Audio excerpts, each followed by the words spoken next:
Welcome back to फोनागेट्स। तो इस lecture में हम पढ़ेंगे 3 टूल्स के बारे में जो हमारे टूल बॉक्स में है। एक आर्टबोर्ड सिलेक्टर टूल, एक जूम टूल और एक हैंड टूल। ये तीनों टूल हम यूज़ करेंगे हमारे हर इलस्ट्रेशन में। अगर हम कुछ भी बना रहे हैं, लोगो बना रहे हैं, टी शर्ट का डिज़ाइन बना रहे हैं, कुछ भी बना रहे हैं, हमें इन तीनों की ज़रूरत है। तो पहले बात करते हैं हम आर्टबोर्ड सिलेक्टर टूल के बारे में। अभी मेरी स्क्रीन पे हैं 1 2 3 4 5 6 7 आर्टबोर्ड्स। तो अब मेरे को इन 7 आर्टबोर्ड्स को मूव करना है।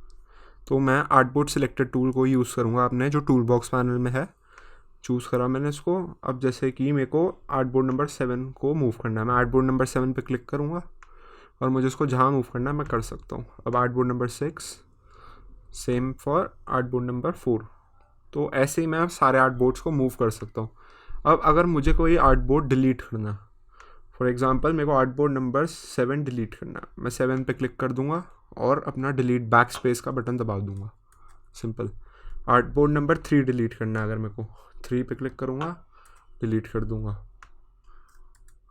अब अगर मेरे को अपना आर्टबोर्ड नया बनाना है तो कुछ नहीं करना, मेरे को बस एक पॉइंट पे अपना माउस क्लिक करना है और ड्रैग कर देना आर्टबोर्ड सिलेक्टेड टूल को, तो नया आर्टबोर्ड बन जाएगा आपका। सिंपल। तो अब इन आर्टबोर्ड्स को डिलीट करते हैं।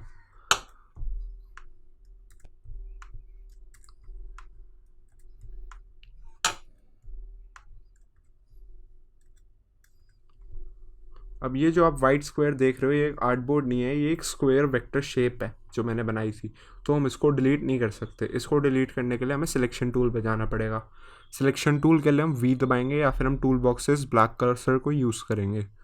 हमें हमेशा अभी तक सिर्फ ब्लैक कर्सर को यूज़ करना है। वाइट कर्सर के बारे में हम अलग से पढ़ेंगे एक लेक्चर में। वाइट कर्सर का नाम है डायरेक्ट सिलेक्शन टूल। तो अभी हमें सिर्फ सिलेक्शन टूल को यूज़ करना है जो कि है ब्लैक कर्सर। तो ब्लैक कर्सर मैंने क्लिक कर दिया। अब मैं स्क्वायर पे क्लिक करके इसको डिलीट कर सकता हूँ। तो अब अगला टूल आता है हमारा जूम टूल। तो जूम टूल को यूज़ करना बहुत ईजी है। ये होता है, नाम से ही पता लग रहा है, जूम इन जूम आउट के लिए यूज़ होगा जूम टूल। अब अगर मेरे को जूम इन करना है तो मैं इस मैग्नीफाइंग ग्लास पे क्लिक करूँगा। अब मैं लेफ़्ट क्लिक करूँगा जहाँ पे भी मेरे को जूम इन करना है। अगर मेरे को इसके कॉर्नर पे जूम इन करना है, मैं लेफ़्ट क्लिक कर दूँगा, जूम इन हो जाएगा। लेफ़्ट क्लिक, जूम इन कर। अब मेरे को जूम आउट करना है अगर, तो मैं Alt दबाऊँगा अपने कीबोर्ड पे और लेफ़्ट क्लिक। सिंपल। अब मुझे जूम इन करना है अगर, सिंपल।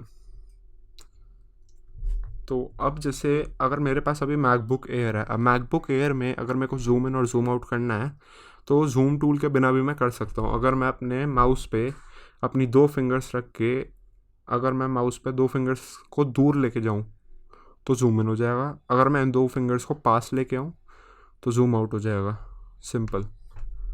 तो अब हम बात करेंगे हैंड टूल के बारे में। हैंड टूल का यूज़ होता है अपने वर्क स्पेस के अराउंड मूव करने के लिए। अब जैसे कि मैं यहाँ पे जूम इन हो रखा हूँ इस पार्ट पे, अगर मेरे को जाना है इस आर्टबोर्ड के दूसरे कॉर्नर पे, तो मुझे बस अपना हैंड टूल लेना है यहाँ से टूल बॉक्स से और क्लिक करना है कहीं भी और अपने माउस को मूव करना है लेफ़्ट क्लिक दबाते हुए। सिंपल। बस अपने माउस को ड्रैग करते जाइए। सिंपल। तो अब अगर मेरे को वापस वहीं जाना है तो मैं फिर से हैंड टूल का यूज़ करूँगा और फिर से ड्रैग करता जाऊँगा। तो इसका एक और हमारे पास शॉर्टकट है। आर्टबोर्ड हैंड टूल का हमारे पास एक शॉर्टकट है। हम सीधा एच दबा सकते हैं रादर देन यहाँ पे जाना टूल बॉक्स पैनल।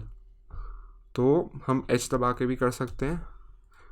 और अगर हम जैसे कोई टूल में, अब जैसे मैं रेक्टेंगल बना रहा हूँ, रेक्टेंगल बना दिया मैंने, अब मेरे को थोड़ा सा कहीं और मूव करना है, समझो दूसरे कॉर्नर पे जाना मेरे को आर्टबोर्ड के, तो मुझे हैंड टूल ऑन करने की ज़रूरत नहीं है। मैं सीधा स्पेस बार दबा सकता हूँ, क्लिक करना है और मूव करना है। Space bar, click, move, space bar, click, move. Move हमें अपने माउस के कर्सर को करना है स्पेस बार और क्लिक को दबाते हुए, तभी हैंड टूल का काम चलेगा। सिंपल है। तो इन तीनों टूल्स के बारे में नहीं है। तो अभी हमने पढ़ा आर्टबोर्ड टूल, हैंड टूल और जूम टूल के बारे में। अब इन 3 टूल्स के बारे में मैंने पहले इसलिए पढ़ा है क्योंकि इनको हम हर इलिस्ट्रेशन में यूज़ करते हैं, हर वेक्टर आर्ट में यूज़ करते हैं, ये बेसिक है। तो अगले लेक्चर में हम पढ़ेंगे वेक्टर शेप्स के बारे में।